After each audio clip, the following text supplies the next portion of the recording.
जब सुने के होई भोजपुरी गाना बस बजे के चाही गाना। हेलो। हाँ हेलो। कहाँ बाड़ू जान? घरे बानी। काहे मिले ना आइबू का? ना हो, भैया लोग मना कर दिले बा होली में बहरी नहीं निकले के, ना तो अइबे करते। तो हम आ जाता नहीं, इनमें कौन बड़ा बात बा? पगला गल बड़ा का? अरे तू 5 मिनट वेट कर ना। हाँ तो आवा तो थुराइयो जाइबो। हमारा के? हाँ हो। कौन थुरी हो? कौना के दिन पातर हो गई बा? अरे डीजे घुमाओ सुनता तनी। चला चला भैया चला चला।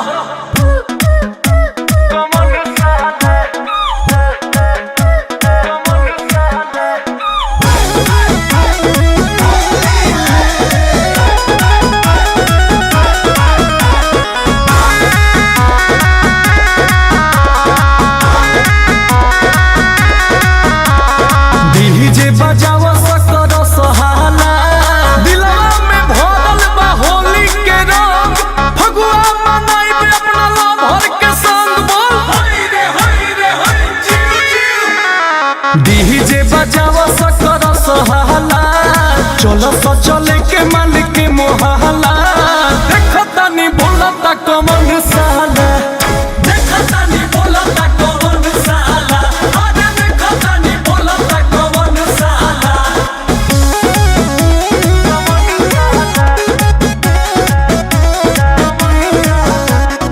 Music by Arya Sharma. Mood बनावे रंग लगावे, अब तनी तुहरा घरे हो। अबे हिसाब तोहर करे हो, अबे हिसाब तोहर करे हो। हाँ तो चेक मिल जाई। साल के पहरब हो हमरा के माना, कहे तू लगलू करे हो। आज डलाई खड़े खड़े हो, आज डलाई खड़े खड़े हो।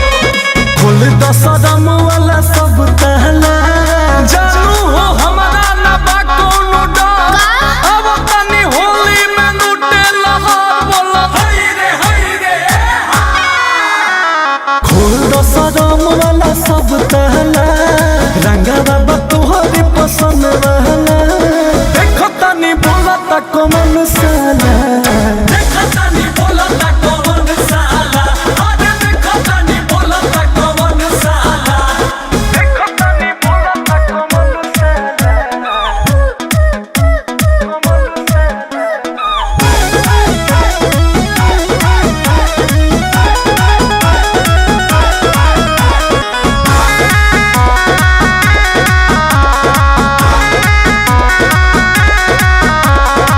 बिना मिलनवा फगुनवा में बोला, कैसे ही दिलवा मानी हो।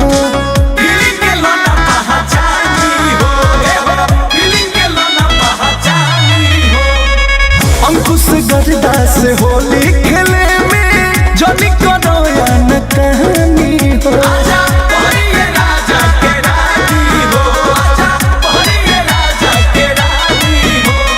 नीचे आवा तू छोड़ के दुकाना, बिना लगौले रंग मानव ना आज, थोड़ जनी कर मोर बनल मिजाज। बोल नीचे आवा तू छोड़ के दुकाना, अब बर्दाश्त न कोइल जाला, देखो तनी बोलता कमन साला, देखो तनी बोलता कमन साला, अरे देखो तनी बोलता कमन साला।